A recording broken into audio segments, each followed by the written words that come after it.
what I wanted to show you today, and I think this is a really important thing for students to be aware of. Last night I got an email, I think it was something along the lines that TradingView had updated their paper trading and their replay function, where you can actually go back at any point in time and just simply hit the replay button. This happens to be the spot futures market, and you can paper trade and practice all of the stuff that we teach you on the site. And if anything, this is a really, really good way for you to sort of highlight, because you can go through pretty quickly over time sort of how your setups kind of work. And one thing I noticed last night, this is a level 2 concept. This is all about moving averages.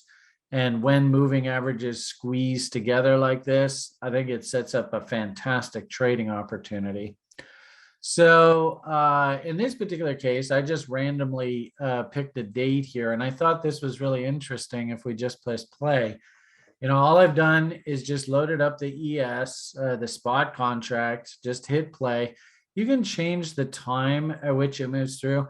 And if you don't happen to see a setup that's working, and like I said, the setup that I really like right now is trading these moving average squeezes here. And all you're going to do is you're just going to simply look for market structure around one of these squeezes and just simply take the trade. And then conversely, if the market structure fails, then you're just going to reverse the position. So as you can see, it's sort of playing away. We had a little bit of a moving average squeeze come in here just to get this thing going. But just to show you, you can even speed it up even faster. And then, if you happen to get to a situation where you see trade setup potentially coming in, here's a really good example, one where you had a bearish break. The moving averages are all pointed negatively. And of course, you see the bearish structure right here.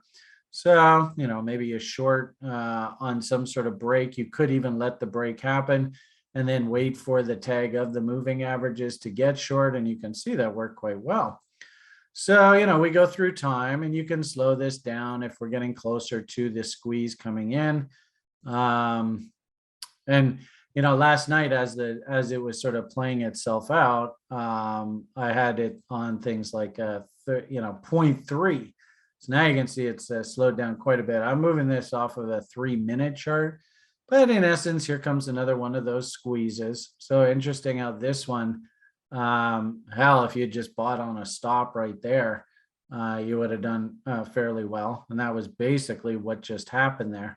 So it's fascinating how I was talking about, this double bottom. This to me looks like actually a half decent little trade set up here, where you just buy the W, you risk against these lows. And if the market can move up through here, then basically the market is above all of these moving averages. If you let the market pop, you can always throw your stink bid in right at the double bottom level, and you can see the next candle gave you a nice Wyckoff check there to get in. And all of a sudden, boom, the thing just exploding higher. So really, really cool tool to help you practice your trade setups.